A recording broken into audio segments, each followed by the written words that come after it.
Hi, Steve Gordon here, your friendly neighborhood Del Mar carpet repair expert. And if you've been searching the internet in hopes of finding a solution to some sort of a carpet repair problem, well, you've come to the right place. I made this video to answer all your questions all about carpet repair. Now, if you need more help after you've watched this video, well, feel free to give us a call here at the office. We're happy to help. We'll answer your questions, and then if you'd like us to come out and fix your carpet, we'll be just flat out honored to do that for you if you feel that's the right thing. So again, Steve Gordon here. I hope to hear from you soon. Meanwhile, I hope you enjoy learning all about carpet repair. Here you go. Hi, Steve Gordon here, your friendly neighborhood carpet repair guy. And I promise you one thing, and that is I'm absolutely not an actor. So if you're looking for an actor to talk about carpet repair, you've come to the wrong place. But if you want to know about carpet repair, whether it be carpet stretching, patching, Berber carpet repair, commercial carpet repair, transitions between your carpet and a floor, maybe your stairs need repaired, a seam could need repaired, or a few other things, well, in that case, you have come to the right place, because I'm going to talk to you about that, and I'm going to try to answer as many of your most frequently asked questions as possible. And before I get to that, I am going to talk to you a little bit about our guarantee, how to get an estimate, the bid, and a couple other details. So I hope you enjoy my recording, and please be patient with me because I don't have a script. I've got a dozen notes here to go off of, and it's just going to be right off the top of my head, and try to really just answer all the questions I can ahead of time so that you have a little bit of education when you call us, and I certainly hope you do. So first, I'd like to talk about the guarantee. When you call us, you're going to get a 100% unlimited, unconditional lifetime labor guarantee. And what I mean by that is that either you or your carpet or both are going to be completely, absolutely, and thoroughly worn out before you ever have to pay to have that carpet fixed again. So again, 100% unlimited, unconditional lifetime labor guarantee, that's forever. How you get your estimate in the first place is after you watch this recording, give us a call here at the office, and we're going to give you something like a phone guesstimate. We'll give you an idea of what you might expect to pay. We might tell you something like between $150 and $300, or we might say between $200 and $400, or something like that. We're not going to know exactly, or even not even all that close, how much it's going to cost to have us fix your carpet for you. So if you feel like we're in the right sort of price range, then we're going to schedule an appointment to come on out and actually give you an absolutely free, no obligation bid. At that point, if you feel the bid is fair, and I'm sure you will because it's our business model to give you a fair price so that we could do the job right then and there all in one trip. We would really love to just do it in one trip. Now, I understand that sometimes you need to get a bid on one trip and then come back at a different time, have us come back at a different time to actually do the work. But by and large, it's normally best to just get it all done all in one trip, and that's how we'll give you the best price as well. After all, driving out to your place once is going to be less expensive for both of us than it would be to drive out to your place 2 or more times.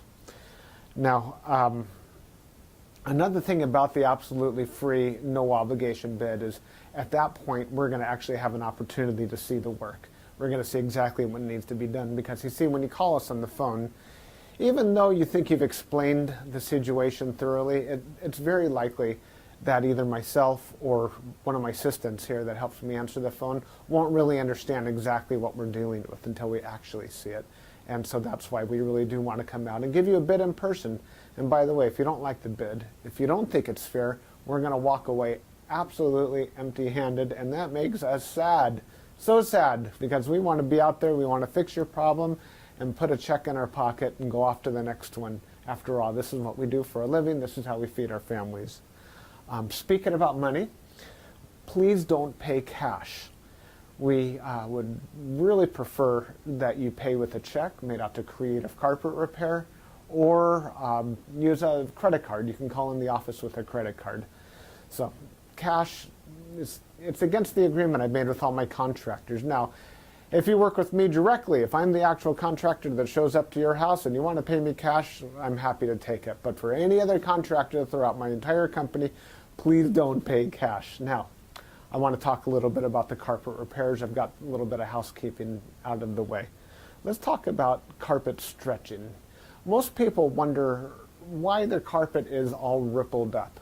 So if you look out at your carpet and you see more waves than the ocean, or it's more rippled up than you can believe, and there's peaks and valleys in your carpet and you're getting seasick just looking at it, or if it's a trip hazard, there's a real good chance that your carpet was never stretched in tight enough to begin with. You see, whoever stretched your carpet the first time around more than likely didn't use a power stretcher. Now what a power stretcher is a pole that it butts up against one wall on one side of the room, and this pole runs all the way across the room to a head that's on the other side. And when we push down on this handle, the carpet gets stretched, and it gets stretched so tight that we have no doubt at all that we're going to be able to live up to that unlimited, unconditional lifetime waiver guarantee. That carpet will never ripple up again. You have my absolute word of honor on that. And if I'm wrong, we'll do it again for no charge at all. When we stretch carpet in a room, it's always best to have the room completely empty.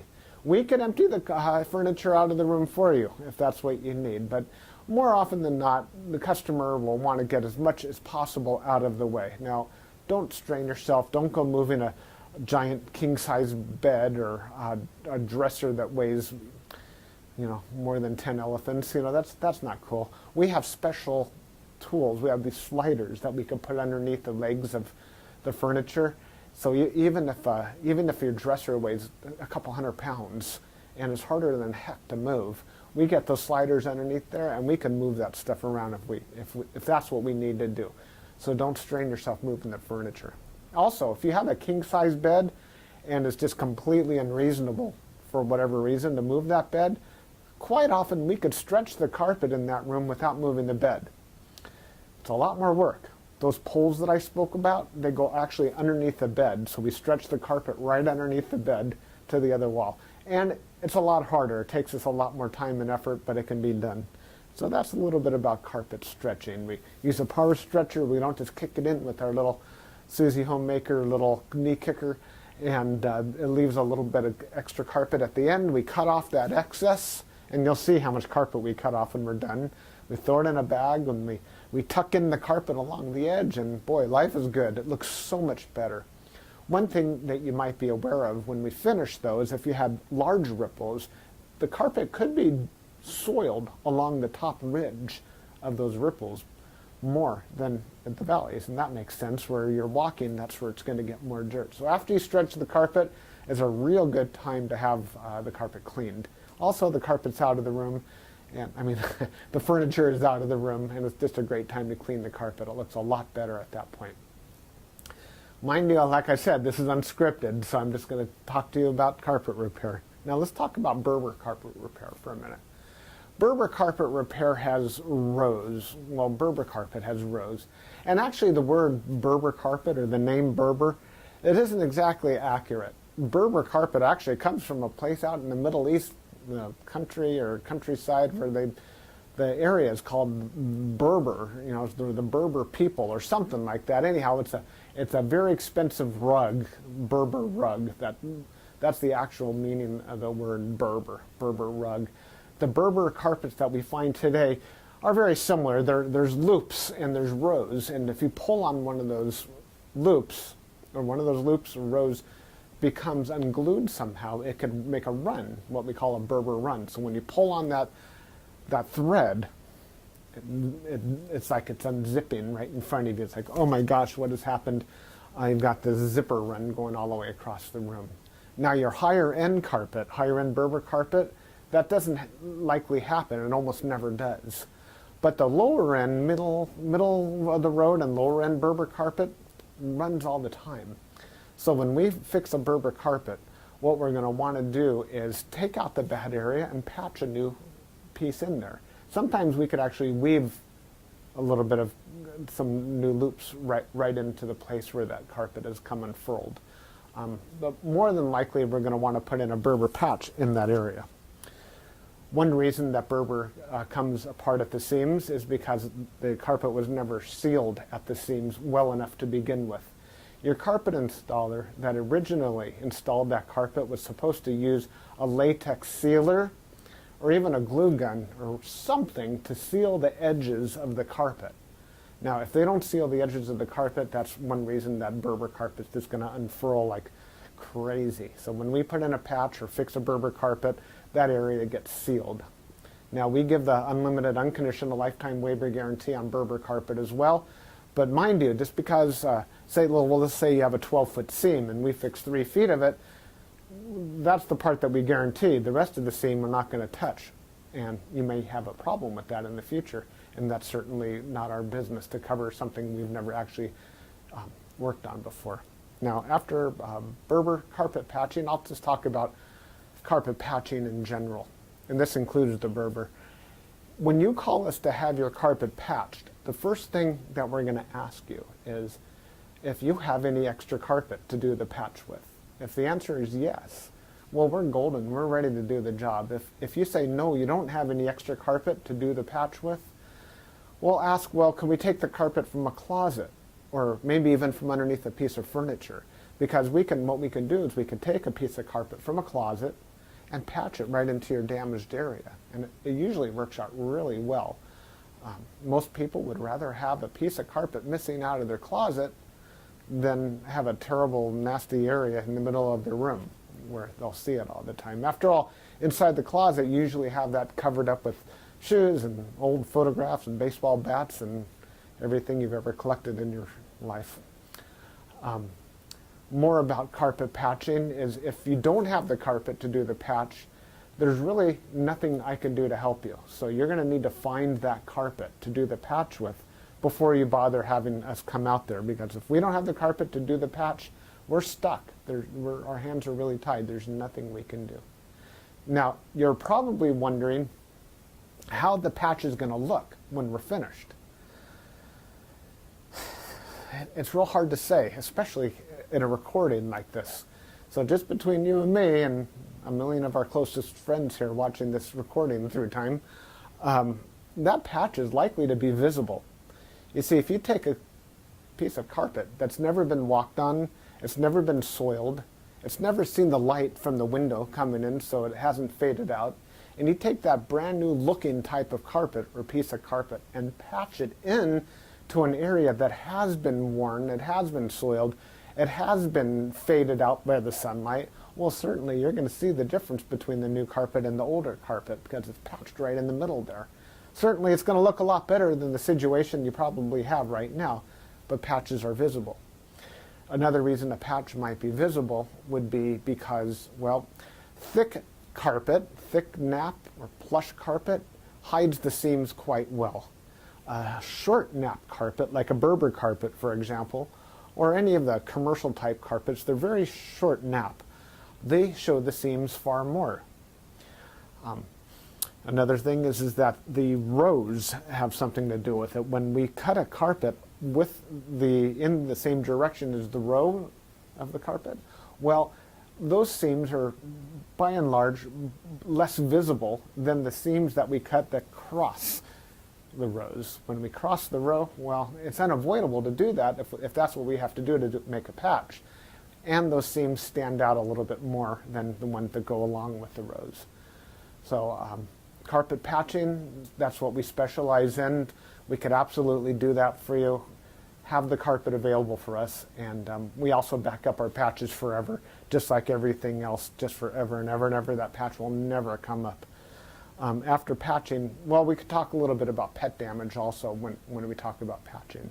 If you have an animal, a dog or a cat, or I've even seen it's been a bunny or a few other animals that have actually gotten locked behind a closed door. What'll happen is they'll get that separation anxiety and they'll try to dig their way out and they'll just rip the heck out of the carpet. That's one of the main reasons we'll do carpet patching. If that's the case, well, certainly it's just like any other patch. You supply the carpet, we'll put it in. However, if that animal didn't tear up the carpet, if they actually urinated on the carpet, there's a whole other thing we can do about that, and I'm going to need your help for that. what we'll do is we're going to ask you to go to the pet store or go online and buy twice as much of a product as you think you're going to need, maybe 4 times as much, to actually kill the odor. Now, the product I'm talking about is actually an enzyme, and what we'll do is we'll pull back the carpet, we'll remove the padding, clean the floor, and you'll pour this enzyme onto the floors underneath it all. And that enzyme will eat up all the proteins that contribute to the smell of the urine in your carpet.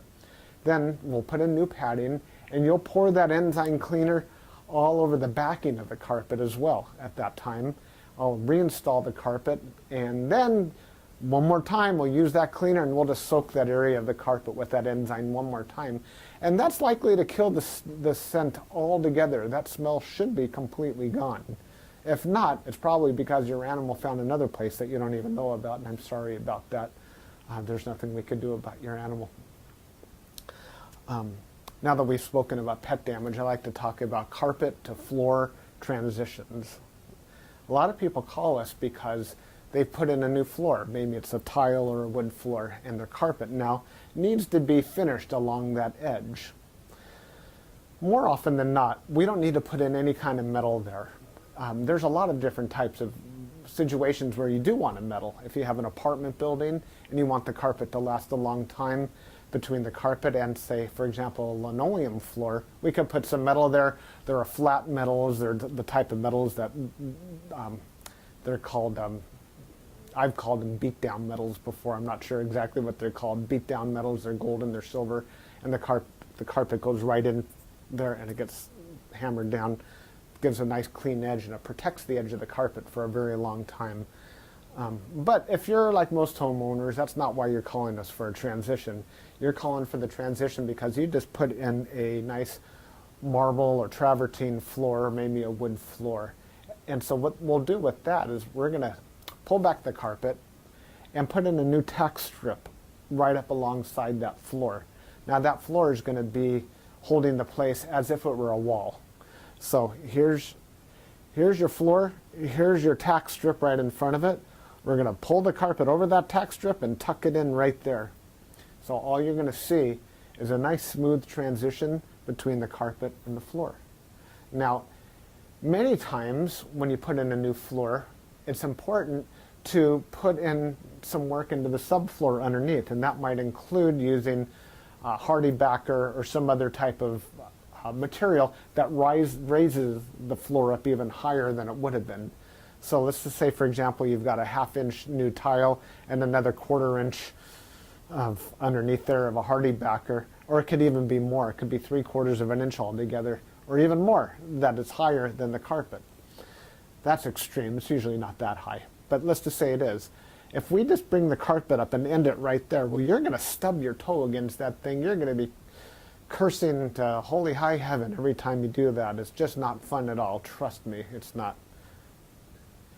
You'll understand if you ever do that. What we're going to want to do in that case is one of 2 different solutions. We're going to do 1 of 2 solutions. One is we can pull back the carpet quite far and use a product like a Fix-All, which is a very fine cement type product. And we're going to feather in a nice ramped area, so we raise the level of the floor slowly up to meet it. What's great about that is the floor and the carpet will be at the same level, then you won't stub your toe. What's not so great about that is when you're walking up that little ramped area, well, you feel like you're walking uphill. There's really no way around that I know of outside of pulling out all your carpet and floating a whole new layer of concrete, self-leveling concrete on the entire concrete floor and underneath. That's a lot of work. It's possible that would be the perfect way to do it if I were working on a $10 million home in Beverly Hills, that's probably what I would be doing. I would be raising the entire floor to be level with, so the carpet could be level with the floor. But here in the real world, what we'll normally do is rise it up with some Fix-All, or we could do it even easier. We could use shingles, cedar shingles. Cedar shingles are about that long, and that makes a nice little ramp up, and it normally works just beautifully. It's quick, it's easy, we can get it all done in one trip. So we're going to raise the level of the carpet right up to the level of the floor, and you're just going to be happy as can be about that. Some transitions are round, curved. Other transitions could be squared. There's 100 types of transitions out there. And if you look on the internet under carpet to floor transitions, you're going to see a lot of examples. Perhaps even on my website, you can see some other examples. And so when you call us, you can explain what you're dealing with, and that would help us with the program here. Stairs. So, do you have a problem with the carpet on your stairs? I did a job like this just today, where the cat had actually torn away the corners of almost every stair all the way up the stairway. The lady was not happy about this. My solution to this was that, well, first of all, I asked her, do you have any extra carpet? And the answer was yes. You can take the carpet out of a closet. And I told her, well, you're going to have carpet missing out of a closet. And she said, well, that's fine. You can put this carpet in the closet. So she had something that didn't match at all. And she didn't mind because, well, she just didn't care that the carpet in the closet didn't match halfway through. So I took the carpet out of the closet, and the first thing I did is I completely replaced the first two stairs, because after all, the first stair or two wears out faster than everything else anyhow, and those first two stairs were pretty trashed. Instead of just fixing the little corners, just replace the entire stair if you can. It'll make a world of difference to have something new there. With all the rest of the stairs, I just did these little bitty patches all the way up one side and all the way down the other, and it was just beautiful. I think it gave her probably another 10 years of life to her carpet to fix those stairs. Another thing you could do with stairs, what some of my customers have done, and I love this idea, is replace the entire stairway by, well, let me back up a little bit. Let's just say you have a 3 or 4 bedroom house, and it's the same carpet throughout the entire house, and your stairway is pretty much in the middle of it all. And if you replace the carpet on your stairs, well, it's going to be a slightly different color than the rest of your carpet, and that's going to look low class, and we don't like that, do we? No, we don't. What I would suggest in that case is that we take the smallest room in the house, maybe a small bedroom or nursery, and pull the carpet out completely from the smallest room in the house and buy new carpet for that room. Then we have maybe a 12 by 12 piece of carpet, and we can replace the entire stairway with that carpet. That way it matches the entire rest of the house except for that one room. That'll easily save you $4,000, $5,000, $6,000, $7,000 right there. And it's a lot less work too. So I like that idea. You get a whole new stairway. A lot of people, you walk in the front door and there's the stairway right there. If the stairs look bad, it's hard to recover from that first impression. So take my word for it. That's a really great way of going. Now stairs. Commercial carpet repair. If you have commercial carpet and that needs to be repaired, it either has ripples and waves or it needs a patch. If it's rippled, it might need to be stretched. We've already talked about carpet stretching. On the other hand, it might have a different issue. It could be your commercial carpet was glued down to concrete to begin with. If that's the case, what we do is we actually take a knife and we just cut right down the middle of those ripples, cut right down those bubbles, and we will re-glue the carpet right underneath there and smush it all down, and believe it or not, those bubbles are going to be completely gone. They might be completely invisible when we're finished. You won't even see where we cut it, because where we cut it is exactly where we put it back together. The carpet will be nice and tacky before we push it back down. It's a great solution. But if the carpet needs to be stretched, well, we have to get the power stretcher out, and we'll fix it up that way. Now, if your carpet in your commercial building, say you have an office, is because, let's just say that you removed a wall between two rooms. If that's the case, you may have a strip of carpet that's missing. It's always a great idea to just get a completely different color. So if you have blue commercial carpet, go get a piece of red or black. Just something completely different, because a patch going all the way down through the middle of the room that's just a little bit off, it looks low class again. But if we put a strip of red down the room, or burgundy or black, people walk in and they go, oh yeah, these people have got some class. They got a decorative idea. So that's just my opinion. Use a completely different color if it's something goes all the way across the room. Now if it's just a patch, a small patch for whatever reason, and you have a little extra carpet, we can always patch it in with whatever you have. Seam repair. Good news and bad news. The good news about seam repair is that we can make your carpet so the seam doesn't keep getting worse. The bad news is that if it looks bad now, it's probably not going to ever look good again, regardless of what we do to it. Seams have to be done properly the first time. You see, when we seam a carpet together before it's installed, we'll use a straight edge and we'll cut down both sides of the carpet, and then we're going to seal the carpet on both edges, and then we're going to seam it together, and it'll be perfect. When it's completely cooled down, then we stretch it in. If we go back and try to open up the seam and cut that carpet off and try to bring it together, the chances of it ever looking better are right around 0. So I'm sorry to tell you that your seam repair, we can make it possibly look a little bit better, we can make it stop getting worse, we can make it not be a trip hazard any longer, but don't have your expectations too high when it comes to seam repair. The last thing I want to talk about is flood damage.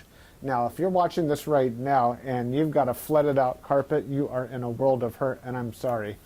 The first thing I would do if I were you is probably have about 3 fingers of scotch. And then I would go ahead and get an extractor, like a hot water extractor. You can rent them at the just about any rental yard, and just start extracting all the water. Pull back the carpet, get rid of all the padding that's underneath your carpet. Rent a couple of blowers, or as many blowers as you need, and these things, they kind of look like a snail. As a matter of fact, that's their nickname in the field. We call them a snail. And they're shaped like that, and boy do they ever blow. And you can blow dry the whole underneath of your carpet.